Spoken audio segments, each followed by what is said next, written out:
friends. I wish the computer wasn't making so much noise, but oh well, is what it is. I wanted to share something practical. My teeth require some work, and I'll get to it. Really, I will. But meanwhile, I had a toothache and couldn't get an appointment, and that's not something you take morphine for. So it was pretty challenging, and I want to tout the blessings of two things: colloidal silver, which is just silver in suspension in a liquid in water, and I kept rinsing with that, and it's got tremendous properties, antibiotic and maybe even antiviral. I don't know, but it's good for a lot of things. And I've heard that cloves are really good. I didn't know, though. I'd never had a toothache, except after I had my wisdom teeth pulled, and that was a non-toothache, huh? Go figure. But anyway, and while I have the kitchen kind of cloves, I didn't really relish putting that in my mouth. So I looked it up, and someone said you could use clove oil. Well, I had some clove bud oil, and so that worked too. So you can do a search on it. I don't say Google it anymore because I don't like to use Google. I like to use StartPage. I guess it's startpage.com. It's a search engine that doesn't keep track of you, so that's kind of nice. And you can add it to your search engines. And then if I find something not sufficiently covered there, then I'll go to Bing. And if worse comes to worse, if I'm really on the track of something, I will use Google. I'm not, a fanatic. But anyway, I just thought I'd share that. It was because other people had shared that I was able to get myself out of pain. Well, I'm doing this one other thing. I don't know that it has anything to do with it, but I ordered a book on how to remineralize your teeth, and I've done some listening to some various videos, and so I've started to take organic beef liver supplements. I don't eat meats or organ meats, so that's supposed to be really helpful to make teeth. So I started taking that and fermented cod liver oil. And so those two things are supposed to be really beneficial, along with vitamin K. So I guess I'm doing a few things there. I don't really think those had anything to do with it, but since I'm taking them for the teeth, I figured I'd mention it. Why not? I once had a scientific sort of mind, once upon a time. Remnants appear now and again. Okay, I have I think it's the last September journal to share with you, and that's kind of surprising because it's 9/18, so that means there was a big blank spot there. But what's new? Just change. Everything is just constant change. Oh, and the hair's wet again. Sorry about that, but it's no big deal. I'm not the body. This is just a convenient entrance ticket into 3D. Okay, so the Mayan day was 2 Monkey. Now, Monkey is also known as the weaver of time. And I suppose that'll be relevant because I don't usually write that in, but I came back and wrote it in. There's 2 links so far with this one. A lot of times after I record it, the very next video I watch will be so relevant to something I just recorded or wrote. So I'm not saying there won't be more by the time it gets uploaded. And believe it or not, one of them is not an Abraham vid. Okay. Be in heart. I am love. It's the most amazing thing to recognize, to see, to experience. And there's just no explaining it.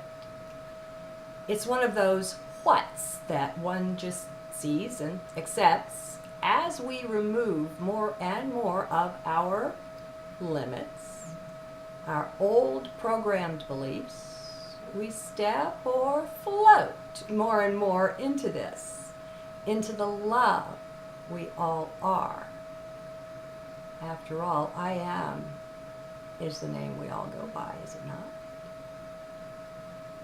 We learn from the Abraham-Hicks teachings to quit looking at and focusing on the limits, the challenges and such, to put our eyes, our focus on what we want.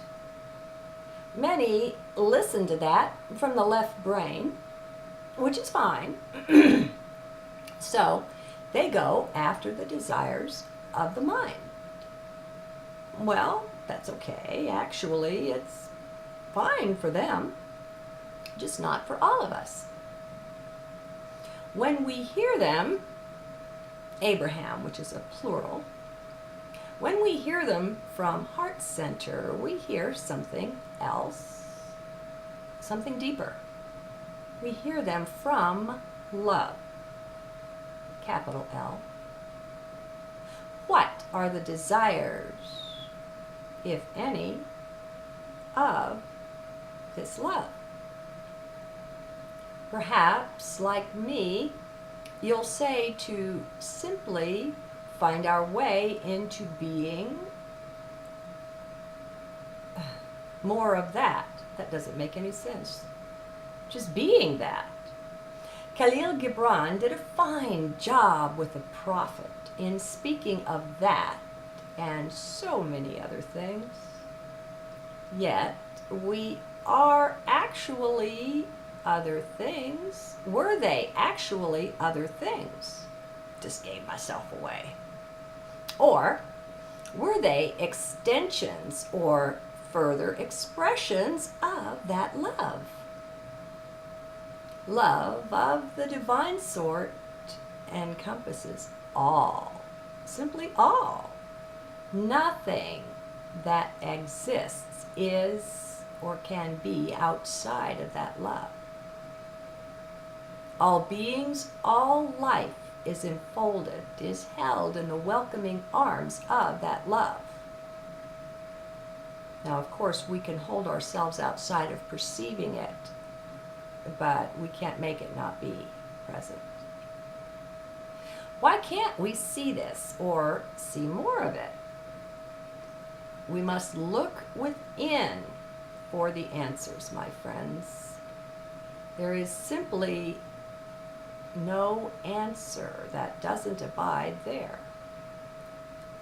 No being abides outside of this unspeakably magnificent love. Yet, to see it, most of us have some belief gardening, some weeding yet to do. We must clear the way.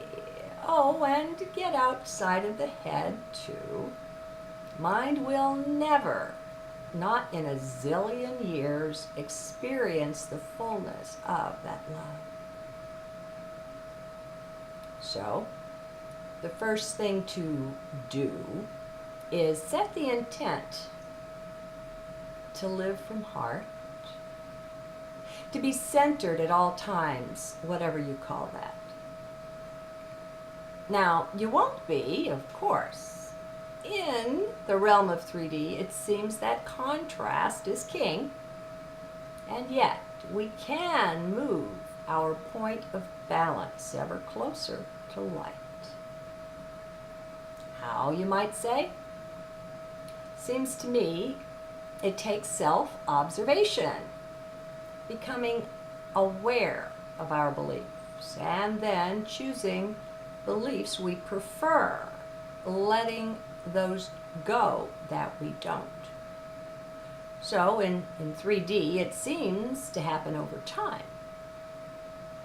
Even doing all of this won't work either, not until we abandon believing we are mind, or body-mind. We're so much more than that. Well, and not just that, for we are everything. But most of us haven't quite realized this just yet. Knowing you are divine is a major pillar in your structure of awakening, or it can be a foundational one. And this is the one where it seems most don't yet recognize, so they don't believe in it. Though they can, of course. And they will when they are ready, in this lifetime or another. And meanwhile, due to their identifying with mind, they continue to pursue mind's desires and beliefs, not knowing just yet that this amounts to chasing their tail round and around. And speaking of mind, you can't get here from there. At some point, we come to know this, but not until we're ready, for it requires a major leap from head into heart to what amounts to a new world. Well, it will be for us. It's rather funny how Abraham spends thousands of hours expressing the very same simple thing. Reach for your joy and look away from, or don't vest belief in what doesn't make you happy. We've been so convinced that the physical 3D world is all that is real that we no longer realize that all things start as a thought, a vibration, an intention, a perception, an awareness. 3D printing is a very good model for this, one we can all see and relate to. I'm attaching a great little vid that sums up quite nicely where we are with this technology.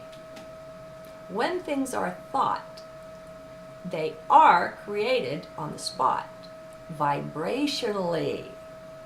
So they exist even though the body's eyes don't perceive them. Because our 3D apparatus doesn't see these thought forms, these thoughts, many don't believe that they exist. They have it backwards, believing that they must see something in order to believe in it, when the reverse is true. We must believe in it before we'll see it. That leaves us in a pretty strange place, vis-a-vis our friends anyway. Some never quite make it out of their confusion over that, and I'm striking that. Never is way too big a word. Takes some a long time to make it out of their confusion over that. God, was this just written a month ago? These are they who stubbornly cling to and rely upon mind. It's their comfort zone. Well, my friends, that is their loss, but it means nothing to us. Everyone's reality is different, significantly different, no matter what they believe. One solid reality doesn't and never existed, not as we think it does. How can it, when even the atoms are 99.999 etc. percent empty? Atoms hardly exist, you know? So, what a laugh we have on ourselves when we finally recognize any aspect of this. It may not come all at once, this recognition. And meanwhile, monitoring our thought stream and our actions with the intent to just follow our bliss brings us closer each day, each now moment. Things speed up even faster once we realize that our power resides in the now here, and we ditch the past. Then we really begin to soar. Past is old news. Heck, the present is old news with the very next breath. As they say, we're on the leading edge, the awakening ones, light beings all. Is that you? Then rejoice. Hey, why not? What would it hurt to rejoice, to appreciate life? Warts and pimples and all. It takes a certain amount of bravery, since we'll be launching off from the place of previous comfort, the place where most of our family and friends reside in consciousness. We go off exploring uncharted ground, and they won't all desire to come along on our journey, which is fine. We respect and remember that they have their own journey, and they are in charge of that, not us. So it takes a bit of the explorer's heart to set off into the unknown like this, to even be born here. And yet, that perfection, which is our greater being, drives us to it. So, eventually we go, we take the leap. We have believed in many fairy tales and stories, some called history, some economics, some called governments and such. One by one, even in groups, we let them go, finally seeing through the falsehoods at their core.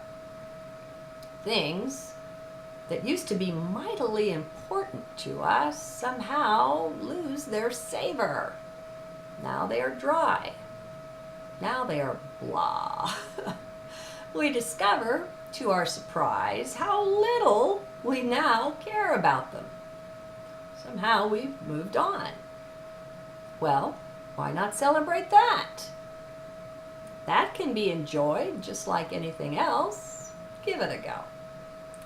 Discover just how much you are in control of your attitude toward things. You are. Knowing it may help. It may spur you on to take the next step, to take the plunge into who knows what, for that's what it amounts to. First step. Knowing things, I find, is overrated in Western society. Highly overrated. Thus has science slipped over into dogma, just like religion has done, in their own different way. Yet, their presence in and the belief in their mind identity, the scientists, is so strong that most are unable to see anything that goes against the grain of their stodgy beliefs. Not all of them, of course. I always exempt the way showers among them, many quantum physicists. Well, until they willingly change their own beliefs, they are stuck. And there's not anything we can do about that. So, what is that to you? Do you have to remain stuck too out of some misplaced loyalty or simple habit of reliance on mind or on authority figures? Let them think they know it all. You have 2 feet, walk the other way. Pursue your own bliss and let them follow theirs. It is so helpful that we can meet up online and recognize self in one another. Hearing your own understanding emanate from someone else's lips feels really strange. Sometimes it feels divine. Sure, we have courage, but it's nice to also find some support, some understanding about both where we're coming from and where we're going, too. I guess it's called waking up. And it has plenty of challenges, but nothing that you and I can't master and surmount. That's how we're made. We call that fun, some of us. Check it out and be amazed at the things that you find you can enjoy. Don't listen to mind. That's the key to this one. Mind is haughty and all-knowing, or so it thinks. We don't have to buy into that. It's always a choice. Coming to see how backwards things in 3D truly are can be a real blast. It can be enjoyed. Paradox is actually our friend, for it shows us the way into higher consciousness, or at least into having a more flexible perspective on things. I don't think you see the paradox either until you've got a little bit of flexibility in you. Mind may believe that its way is the right way, but heart knows there are infinite ways to view things, infinite perspectives. And furthermore, heart delights in doing just that. So, quit thinking you or your family and friends know who you are. None of you do. Nor do I. Take yourself instead for the divine one and go from there. It makes for a hugely different ride, and thus the journal got its title from the last line. Namaste.